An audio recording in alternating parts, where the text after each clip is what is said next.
happen today for Federal High Court Abuja. Una see wetin happen today to our leader, the leader of indigenous people, Mazi Nnamdi Kanu.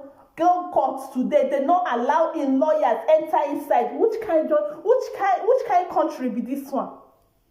Which kind country be this one? I don't just blame them at all. The people wey me they blame now that the head of state of IPOB, DOS, now that they me they blame mostly. Now they me they blame because they castle sit at home. They say no, but everybody may they go vote. May they go vote. They go release our leader. Now wetin happen?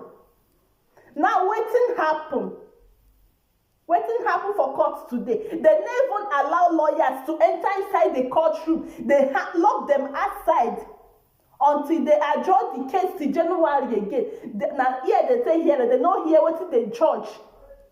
They not allow lawyer when they defend person to enter inside. Me come hear wetin one judge to him client. Oh my goodness! I was so disappointed today. I was so very, very disappointed. I know they come do video like this, but I got to do this one because Nigerian government, they need to stop this rubbish. They need to stop this rubbish. This one don't too much. This one don't too much. This type of humiliation don't too much. Inhuman treatment, it don't too much from them. They need to stop it. I tell you that before. Say this man wey be say go court last time, wey be say our leader go court, wetin they call her? Ifeanyi Uba or wetin they call her? Wetin you hear Ifeanyi Uba for court today? Wetin make Ifeanyi Uba no go court because election, they don't vote election now. Election don't finish. You know wetin you wan go do for court? It don't finish. Now when that one how they take deceive DOS, deceive them to the extent we say all these people they never even go to as in the people where they inside that position, they need to pursue them, come out for them because I don't know what they do. See what they do our leader today. See what they do am. They live on inside live in lawyers inside outside. Jobless youth of Nigeria, they come they protest against Mazi Nnamdi Kanu. Because they don't give them 10,000 naira if you even reach like that. Maybe 5,000 naira. Who knows? They come they protest. May the jail Nnamdi Kanu. May justice prevail on Nnamdi Kanu. Nnamdi Kanu, what he do there? When we say they come they protest against our leader. Nigerian government, now send those people will come today. I'm sure about it. I'm very sure. Those people that they see today, when we say they come they protest. Very jobless idiots, them. I know, man. They come they protest against our leader. Even Nigerian police, when we say Nigerian police, they protect them.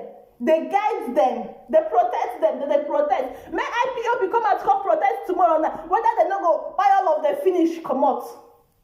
But they come protest against our leader. None of them do them anything. They leave them protest, their peaceful protest finish, they go back.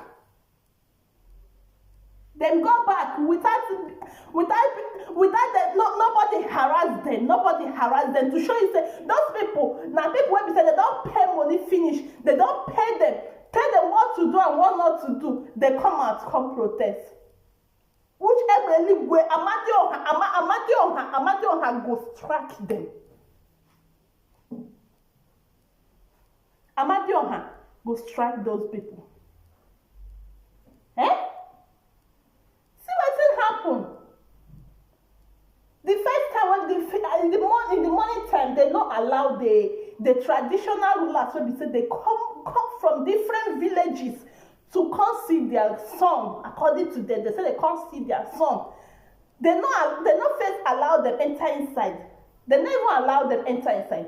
They leave the far side. Now even people where we say they from another hotel, now you go carry chair, come give them. DSS never even give them chair to sit down. They leave all those old men, all those old kings, they leave them outside to stand.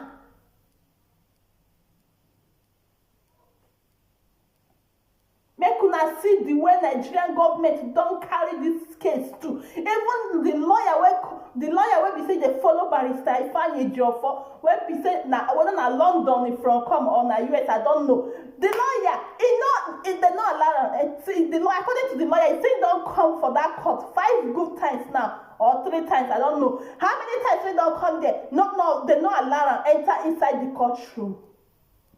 They not allow am enter inside the courtroom. What did they happen? Because of the stupidness of DOS. This DOS did not stupid. The fact is stupid, no. Some put on no finance. Simon Ipamerenka. Simon Ipamerenka. This one now. Okwa Simon Ipamerenka. Okwa now Simon Ipamerenka. As it no, she na wakasima. Oh my goodness. Jesus Christ. See, January 15, now they go postpone this case to January 15. That day go still reach now, you go see that they will come out with another drama. Why they do this thing corner today? Because they don't get any case against our leader. They don't get any case. They don't get what our leader do them. They don't get what our leader do them. Our leader na innocent. Due to say our leader na innocent, they don't allow their lawyer to enter inside to hear the crime where they say our leader commit. They don't allow them enter inside today. Make them talk the crime where they say our leader commit. They don't allow them enter inside because of why they no one just talk. They just postpone the case. They just adjourn the case to January. On their assent. My goodness. On their assent. I will see. I wait for DOS. They patiently wait for them. Make them come out. Make them come talk. Make I hear what they want talk with this my 2 ear. Make I hear what they want talk because all this nonsense got to stop. This rubbish got to stop. Since British no one help us, we need to help ourselves.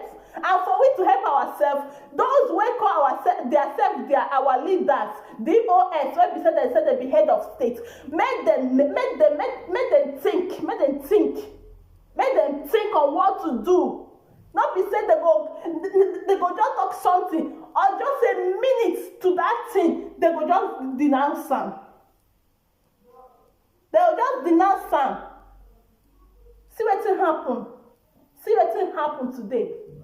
Everybody was so disappointed. Me, myself, I was totally disappointed. I never believed this kind of thing will happen today. All my mind be say, our leader go free today. Our leader go free today. Now what I just they talk today. Today break. Now what I just they talk. Our leader go free today. Our leader go free today. This one can't happen. Oh my goodness. Make I see who go come out again. Come talk rubbish. Come talk rubbish again. No, ya chikata gi no or chipa gi more here. Oh Jesus Christ! My people are gonna live now for here. Be like say I don't start the shout. I go live now for here. Like this video, share this video, subscribe if you haven't already.